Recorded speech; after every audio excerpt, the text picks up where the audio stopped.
ایک لڑکی نئی نئی شادی ہوئی، جاڑوں کا زمانہ تھا۔ دلہن نے شوہر سے فرمائش کی کہ مجھے ایک فر والا کوٹ خرید دو۔ بیوی نئی نئی تھی اور وہ اتفاق سے تنخواہ کا بھی دن تھا۔ شوہر فرمائش کو ٹال نہ سکا۔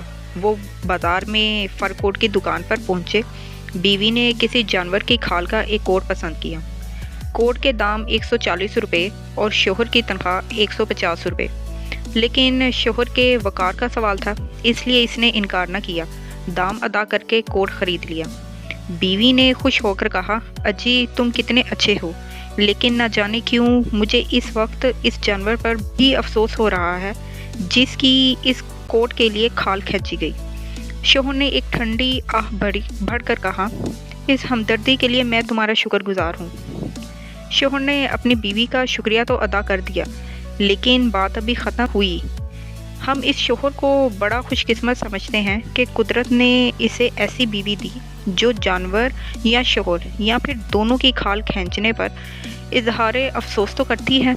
ہمارے آپ کی بیویاں تو اتنی زبانی ہمدردی کا اظہار بھی نہیں کرتی۔ اپنی بیویوں کی طرف سے ذرا آنکھ اٹھا کر تو دیکھیے، ایسا معلوم ہوتا ہے جیسے انہیں دباغت کے سوا اور کوئی کام آتا ہی نہیں۔ جس بیوی کو دیکھو وہ شوہر کی کھال کھینچنے میں ہی مصروف ہے۔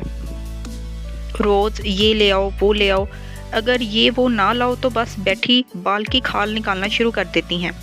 اجی میرے ابا کو میری امی نے بڑا منع کیا تھا کہ ان سے میرا بیاہ نہ کرو، کلاش اور پھٹک لوگ ہیں، تمہاری بیٹی ہمیشہ ان کے گھر میں بھوکی ننگی رہے گی، مفلسی بیٹے کی کھال ادھیڑ کر رکھ دے گی۔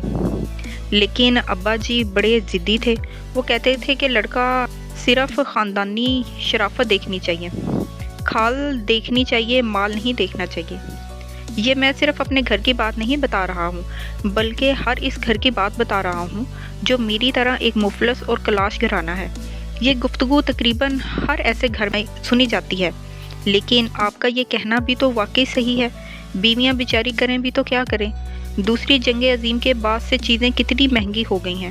اگرچہ اب ہر چیز کا نرخ کنٹرول کر لیا گیا ہے، لیکن اس کے باوجود ان کا خریدنا ابھی تک آؤٹ آف کنٹرول ہے۔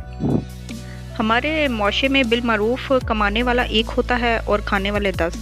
کسی بھی کنبے کو غور سے دیکھیے تو یوں نظر آتا ہے کہ کنبا ایک بیل گاڑی ہے جس میں 10 افراد مما اسباب جمع کر کے بیٹھے ہیں، اور کمانے والا خمیدہ پشت اس گاڑی میں بیل کی جگہ جتا ہوا ہے، اور کنبے کی لگام سے بیچارے کمانے والے کی بانچھیں چیری ہوئی ہیں، اور پسینے میں شرابور زندگی کے راستے پر یہ وزنی گاڑی کھینچتا چلا جا رہا ہے۔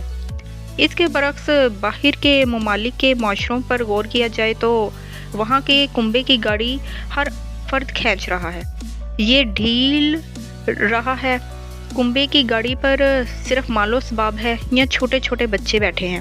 شوہر آگے گاڑی کھینچ رہا ہے، بیوی پیچھے سے گاڑی دھکیل رہی ہے، جوان بیٹے گاڑی کے ارد گرد پہیے مار رہے ہیں۔ گاڑی ہلکی ہے اور زندگی کے راستے پر تیزی سے دوڑ رہی ہے۔ شوہر کے خون تھوکتے کا تو سوال ہی پیدا نہیں ہوتا۔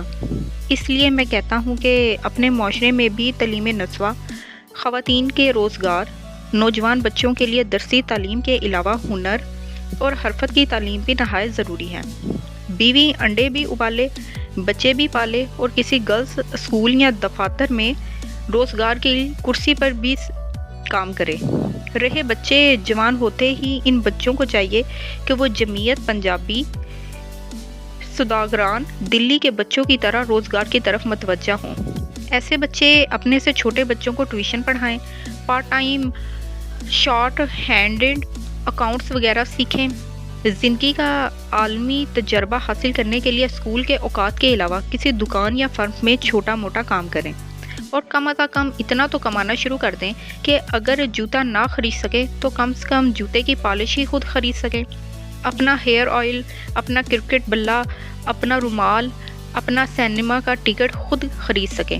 ایسا ہو جائے تو پھر کیا ہی کہنے، پھر دیکھیے گا کنبے کی گاڑی زندگی کے راستے پر کیسے فراٹے کی طرح دوڑتی ہے۔ فی الحال تو مجبوری ہے، ہم بھی چاہیں تو ہم بھی اپنی بیوی کے لیے کسی جانور کی کھال کا ایک فر کوٹ خریدیں۔ اس کے بعد بھی بیوی آگے سے کہے گی یہ لاؤ وہ لاؤ تو ہم اسے ڈانٹ دیں، بس بیوی بس اب کھال میں رہو،